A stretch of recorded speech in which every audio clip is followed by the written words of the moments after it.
Hi everyone, Linda from Let's Talk Prepping. And they're coming after everything that you own and that you love. Who are they? Well, the climate change people, the World Economic Forum people, um, just the people who believe what these researchers are telling them, and whether it's true or not. Now they're really coming after your pets. And let me go over here and show you the article that I read and then what's happening. I saw this article on LifeSite, and its CNN report says pets add to climate crisis. Suggests Americans feed dogs insect-based food.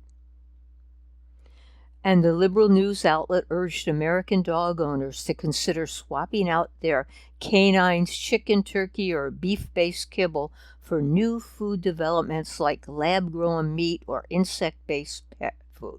And this is this week, October 25th.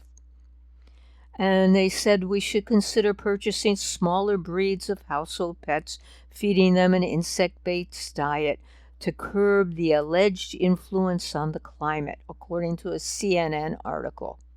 The recommendation comes as activists have ramped up calls to normalize bugs and synthetic meats, not only in pet diets, but in human diets as well. It says even though the pets, don't drive the cars or the SUVs or use the appliances, doesn't mean they don't have a climate impact, CNN said.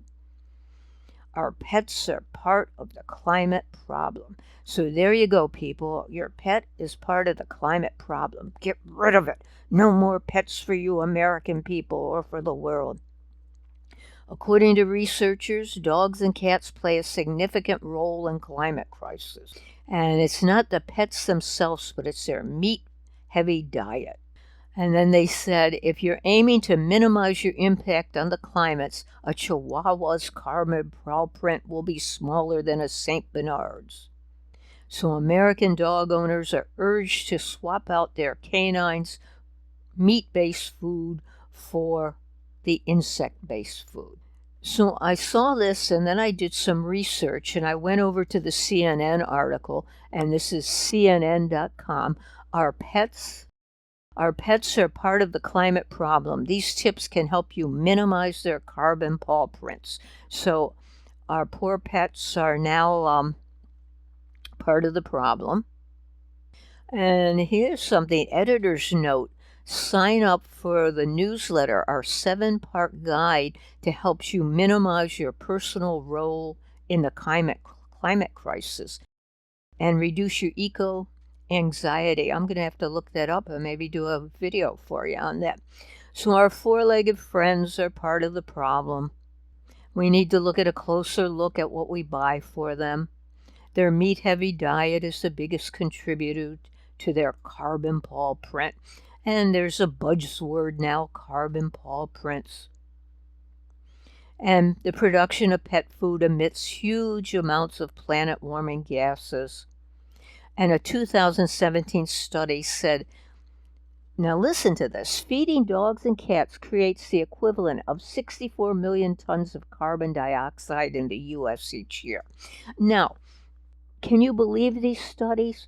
So many of these people at the universities, if that's where it came from, are paid to do a study, and the universities get the money. So they tell the researchers, look, we need to have this outcome. So you can fudge these studies any way you want. And I'm not suggesting that they are doing this, but it is possible. I mean, we have a lot of medical studies that are fudged. And I'm not suggesting that these studies are faked or anything, but you really have to take some of them with a grain of salt. So, when we feed our cats and dogs the equivalent of 64 million tons of carbon dioxide, that's the same impact as 13.6 million cars on the road.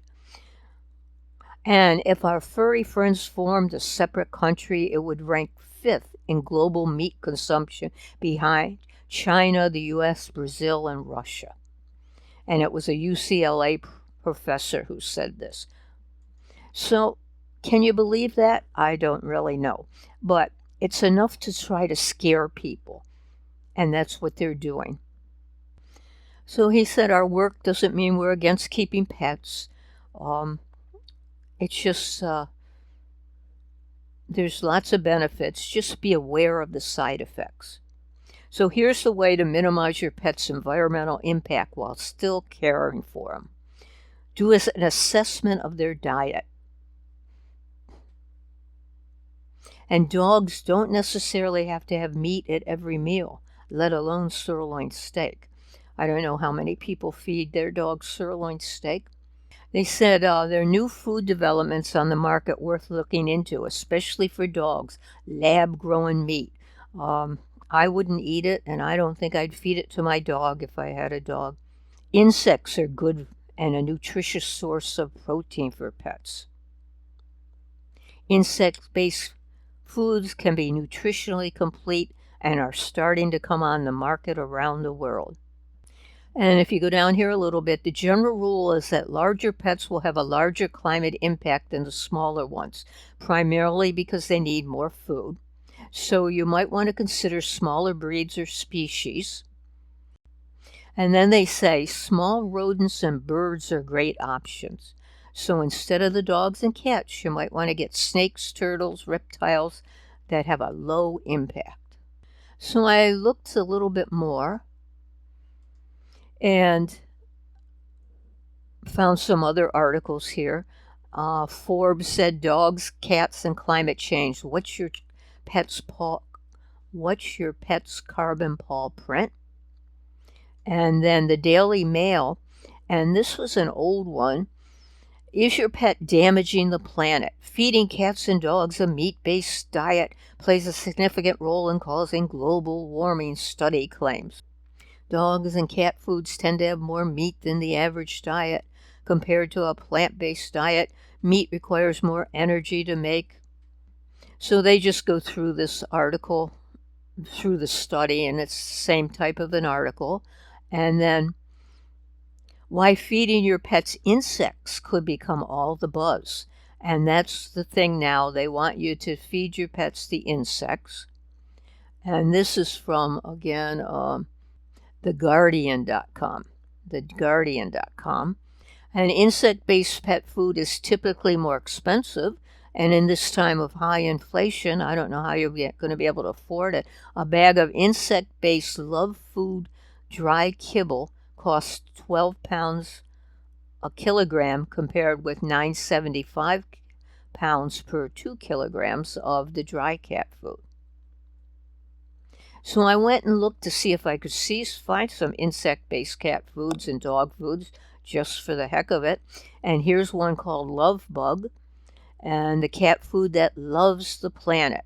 It's insect-based, nutritionally complete, and cats love it. I would certainly check with a nutritionally oriented veterinarian and see if you should be feeding your animals insect-based foods. And then the dog foods, best dog insect foods for 2021, and this is petseas.uk. And they give a list here. This one has 20% insect protein. This is a trusted brand. It's called Insect Dog Food. Here's another one. Insects are in with potatoes. 20% insect. It looks like 20% is probably the amount that's in most of these. Here's another one. Oh, it's 100% insect protein in this one. So most insect dog foods will use Hermetia, I'll never pronounce this right, Iucens, or black soldier fly, as it's one of the easiest and least damaging insects to produce on this scale. But you might also see mealworms, crickets, cockroaches, which are usually eaten by humans in part of the world too. So they're going to be ground and then use this powder called insect meals. Now, I thought I read that animals shouldn't eat cockroaches and crickets because they could cause diseases. So this is what's coming, people. It's up to you if you want to feed your dog and cat insect-based foods. I, for one, think that they're just trying to push this any way they can so that they can get people to start eating insect-based foods. If you've fed your dog or cat some of these dog foods and cat foods, let me know in the comments of what it's done, how they've responded to it. I personally don't think I would if I had a dog or cat now, which I don't have at the time, but it's up to you. Let me know in the comments, and thanks for watching.